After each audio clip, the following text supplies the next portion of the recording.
The chances that it will be recognized are literally zero. I mean, the Spanish government, the Spanish parliament, the Spanish Constitutional Court, and alongside with them, the European institutions are not going to recognize a referendum that is going to be blatantly illegal, blatantly contrary to the Constitution. The most likely scenario is a repeat of the November the 9th, 2014 consultation. Basically, a show-up, a fake referendum in which only those faithful and those blatantly in favor of independence will show up and will vote. Therefore, the likely scenario would be, again, 37% turnout, 99% of votes in favor. The fact that Puigdemont has called for a new plebiscite on 2017 brings us 4 years earlier, brings us to 2013, when the referendum of 2014 was promised. So one is very tempted to believe that it is the real goal of the nationalist parties in Catalonia, to keep this tension mounting on and going on. For as long as there is tension, they will be able to stay in power, they will be able to press Madrid, and they will be able to benefit from the support of many citizens in Catalonia.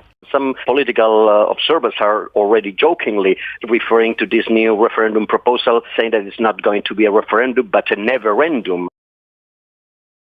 Recent polls have suggested that the number of those supporting independent Catalonia has significantly decreased since 2014. How could you explain this trend? Well, there is a growing frustration among Catalans, among Catalan citizens. Of course, there are a number of them, there's a sizable number of them who are against independence from the very beginning, but even those who have been in favor of independence are feeling that they are betrayed by their leaders, that their leaders have been promising them something that they cannot achieve by themselves, that it's not real. This succession of historical events, of historical dates, of historical referendums, of historical demonstrations that have led to nowhere is certainly likely to create tiredness, to create frustration among many Catalans.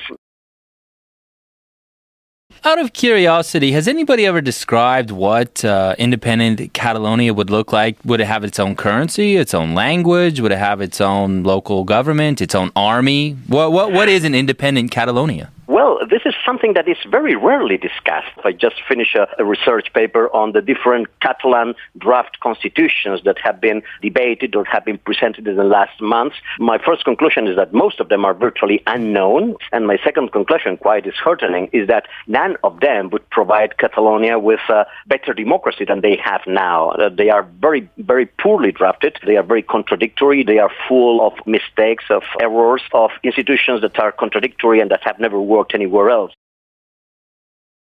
That almost sounds like a teenager that's about ready to move out, shouting at the mom and dad, "When I move out, everything is going to be better." Yes, well, definitely. If you look at the nationalist propaganda of the last years, there is an endless amount of promises. Catalonia will be able to pay all its debts, will be a safe place, will be able to secure our frontiers, we will be able to pay for social security, we will increase unemployment benefits, and so on and so forth. Some observers jokingly refer to this golden or pink future as Catadisney. That's certainly a fantasy place that does not exist anywhere.